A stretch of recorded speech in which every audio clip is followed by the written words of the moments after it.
Welcome to video 6 in the Professional Service Firm online video series. In this video we're going to be looking at should professional service firms be using Twitter for building their business? Well, the answer to that is a qualified yes. I say a qualified yes because a firm's use of Twitter must be based on very clearly understood reasons for exactly why it's being used. Twitter is a micro-blogging service that allows anyone to say anything to anyone in 140 characters or less. It's now being used by the very largest firms right the way through to the smallest.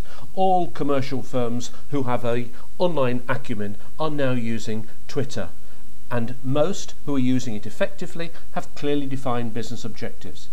It's time for professional service firms to catch up because many are not using it.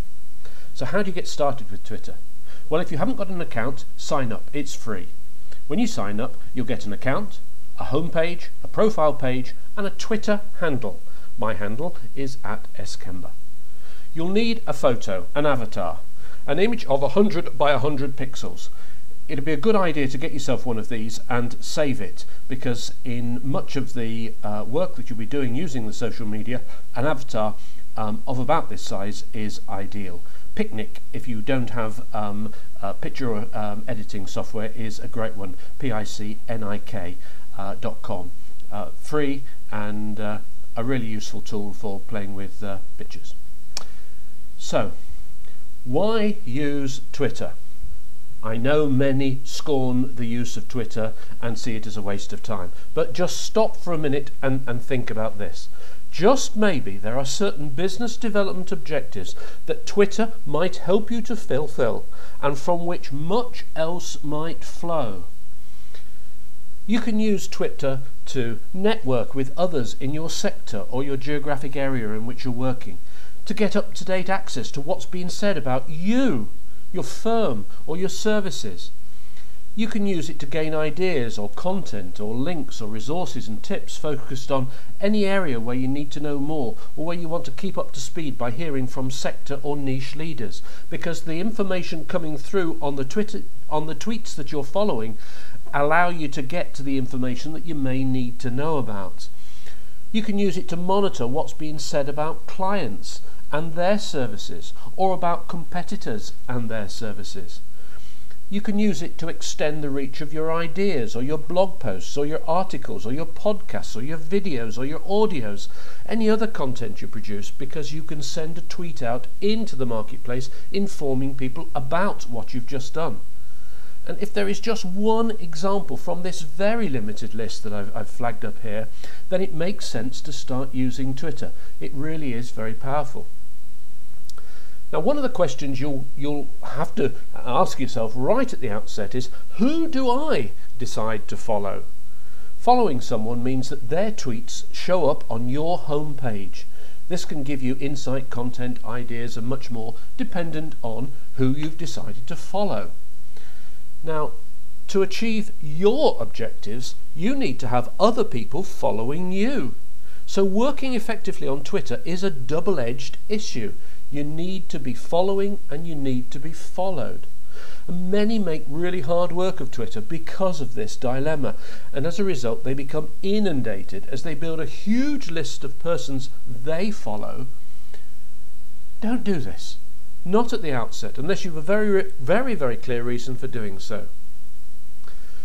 Be selective. Two research services that help you to locate people of interest, this is the people you are wanting to follow, are Twello and TweetSearch. Now, Twello is a Twitter directory that sorts people by industry and tells you a little bit about each person, including how many followers they have. And TweetSearch focuses on searching through Twitter bios and profiles to help you to locate the people you want to follow. You can also take a look at Twitter's own new service. This is one that helps you to find people to be in contact with, and it's called Suggestions for You. Now, getting started on Twitter is probably the most difficult thing to do because of the need to really think through what you're going to use it for. Once you're up and running, it has its own momentum. and therein lies part of the problem. My advice is for you to focus on just 1 or 2 objectives.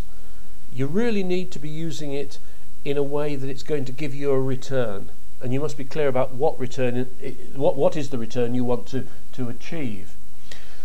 A simple and good way to start is simply by starting to ask questions which stimulates a conversation. You might ask about issues people want to hear about covered in your blog, or maybe you thinking about holding an event or a luncheon and looking for ideas for presentation. Twitter can be great for such things at a very, very local and focused level. It's a good idea to start filtering to track what's being said about any search term that you're interested in. For example, start by seeing what's been said about you, if anything, about your company or your services. Obviously, very small operations will have very little at the moment. Perhaps, who knows?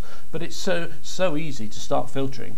You really should be doing it in terms of search terms that relate to you, your company, your services, and your people.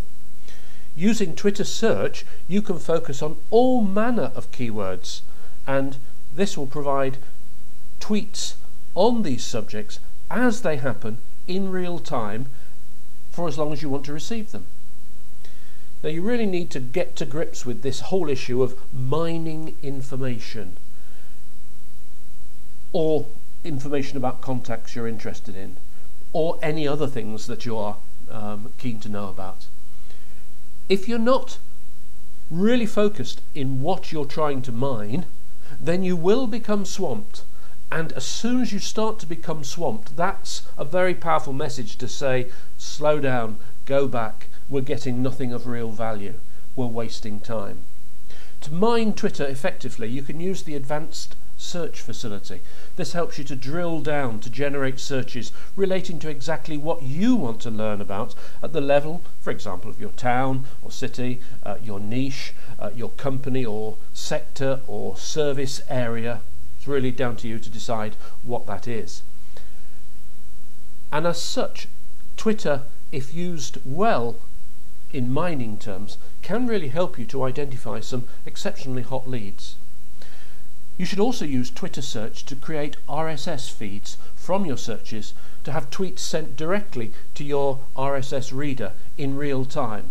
Now, you really need to keep on top of that RSS reader, and if you as the business leader don't have time to do that, you really must allocate someone to be doing it so that valuable information is actually at your fingertips. You need feedback in real time, because in real time that's the way to respond, because if someone has actually said something which you can respond to in a positive way, then the time to respond to it is immediately.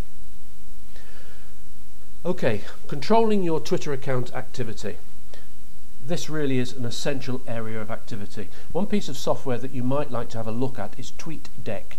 This can be used as your personal real-time browser, connecting you with your contacts across Twitter, Facebook, LinkedIn, Google Buzz, whatever you choose to use. TweetDeck runs on your desktop, and you can use it to post tweets from it and respond to replies from others. You can set up searches, and you can get updates in real time when someone tweets on a subject you wish to keep tabs on. It's really useful. Okay, that's it for Twitter for the minute. Very short intro. We'll see you in the next video, where we're going to be looking at what should be your online marketing priorities in a marketplace which is getting tougher and tougher. See you there.